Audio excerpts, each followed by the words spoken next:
Cuando pensamos en la Unión Europea, solemos englobar a todos estos territorios. Sin embargo, el Reino Unido se marchó, Suiza y Noruega no están en la UE, tampoco estos 5 países de los Balcanes y tampoco este territorio de aquí, Kaliningrado.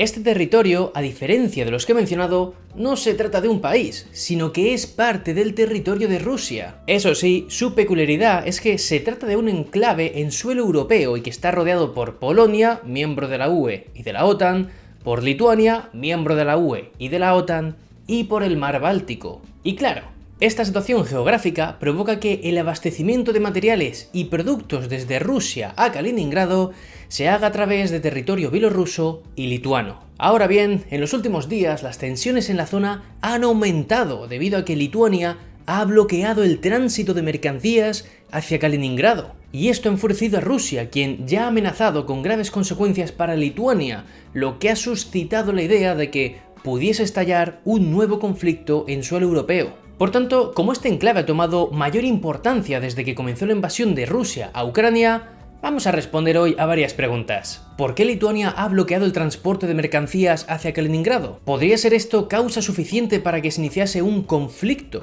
entre Rusia y Lituania? ¿Qué sucedería en tal caso con la OTAN y la Unión Europea? Y, lo más importante de todo, ¿por qué Kaliningrado pertenece a Rusia y por qué es tan importante para el Kremlin? Pues vamos con el vídeo y respondemos a todo esto.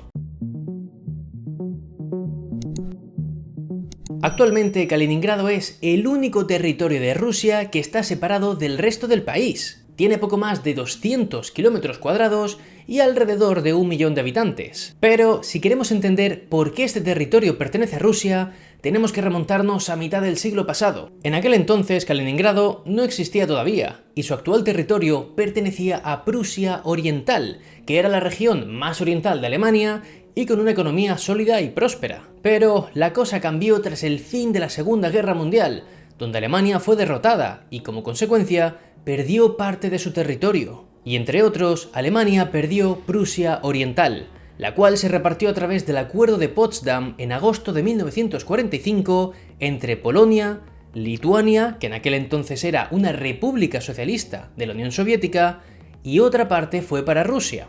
Y el territorio que quedó bajo dominio ruso fue nombrado Kaliningrado en honor a Mikhail Kalinin, uno de los fundadores de la Unión Soviética. Vale, hasta aquí, oye, pues todo claro, pero ¿por qué justamente ese territorio fue para Rusia y no para Lituania o Polonia, por ejemplo? Pues fue debido a que durante los 4 primeros meses de 1945, aún en la Segunda Guerra Mundial, las tropas soviéticas invadieron ese territorio y tomaron su control. Por ello, cuando más tarde se firmó el Acuerdo de Potsdam entre Gran Bretaña, Estados Unidos y la Unión Soviética, esta última se hizo con el actual Kaliningrado.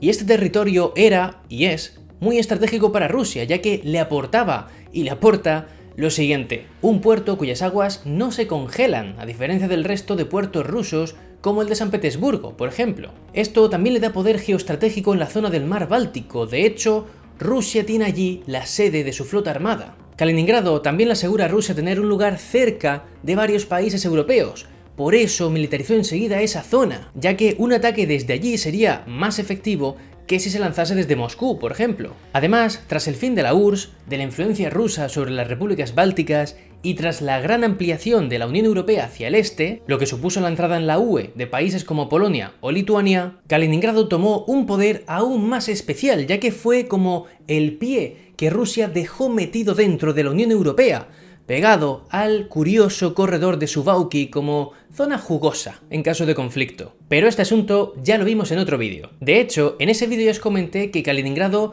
no son todo fortalezas, también tiene puntos débiles, y uno de ellos es su conexión terrestre. Lo que sucede es que las conexiones terrestres de Kaliningrado con Rusia son a través de carreteras y vías de tren que pasan principalmente por Lituania y Bielorrusia. Entonces, sabiendo esto Lituania, ¿por qué ha bloqueado el transporte de mercancías hacia Kaliningrado? ¿Están intentando estrangular a la población como argumentan desde Rusia? ¿Hasta qué punto estas acciones de Lituania pueden desencadenar un conflicto con Rusia? El sábado 18 de junio, Lituania impuso un bloqueo parcial al tránsito de mercancías que ingresaban a Kaliningrado. Según el gobierno ruso, el bloqueo no solo ha afectado a ciertas mercancías, sino también al tránsito de pasajeros, algo que el gobierno lituano ha desmentido. Por parte de Lituania se ha asegurado que este bloqueo no es una decisión unilateral del país, sino que es consecuencia de aplicar las sanciones que la UE le impuso a Rusia. Además, fuentes diplomáticas lituanas dijeron en Bruselas que su gobierno aún no ha mandado detener ningún convoy de mercancías porque no ha cruzado ninguno con productos sancionados. Lo único que ha sucedido es que la compañía de ferrocarriles lituana ha enviado una carta a las compañías rusas para notificarles sobre el bloqueo. Un bloqueo que, siguiendo las sanciones de la UE, será progresivo. Así, en julio entrará en vigor la prohibición de tránsito para el cemento, el alcohol y los bienes de lujo, en agosto se prohibirá el carbón y en diciembre se prohibirá el petróleo.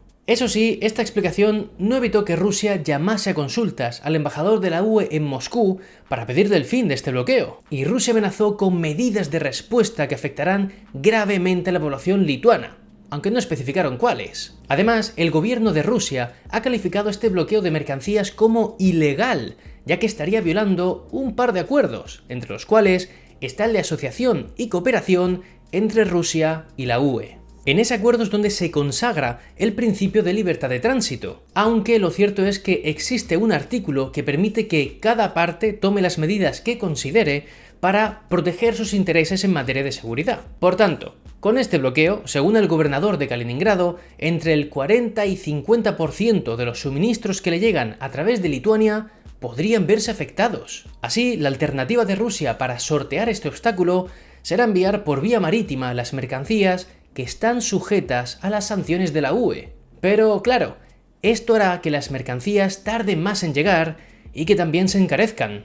Ante todo esto, la Comisión Europea se ha mantenido firme, ha defendido la posición de Lituania y ha pedido a Rusia que no agrave la situación con palabras ni hechos, y que esto se lleve por la vía diplomática. Pero, ¿qué pasaría si la vía diplomática se agotase? ¿Realmente podría comenzar un conflicto en los alrededores de Kaliningrado? Pues a ver, lo cierto es que las tropas de la OTAN en países como Polonia y Lituania no han hecho más que aumentar en los últimos años. Pero vaya, obviamente nadie tiene la respuesta definitiva, ya que incluso de manera no intencionada se podría desencadenar un conflicto. Eso sí, con la situación actual donde Rusia sigue envuelta en una guerra con Ucrania, se duda muchísimo que Rusia también quisiera enfrentarse ahora a la OTAN, más aún cuando Estados Unidos ha recordado esta misma semana su compromiso con la OTAN y con la defensa de Lituania, remarcando el famosísimo artículo 5 de defensa colectiva. Por tanto, al menos hasta que Rusia se recuperase del desgaste militar de su invasión a Ucrania, se descarta que utilice la armamentística como presión desde Kaliningrado, y más bien por parte de Rusia podrían ser los cortes de sistemas eléctricos en Lituania o las amenazas verbales lo que ganen relevancia durante los próximos meses. De hecho, Rusia sigue acusando a la OTAN de hacer todo lo posible para provocar una mayor escalada de tensión, haciendo parecer inevitable un enfrentamiento armado. Pero ahora quiero saber vuestra opinión. ¿Creéis que podría estallar un conflicto en Kaliningrado? ¿O que Rusia asumirá sin más las sanciones de la UE? Os leo en los comentarios y no olvidéis dejar un buen like, suscribiros para más vídeos sobre la Unión Europea y Europa, y nos vemos en la próxima.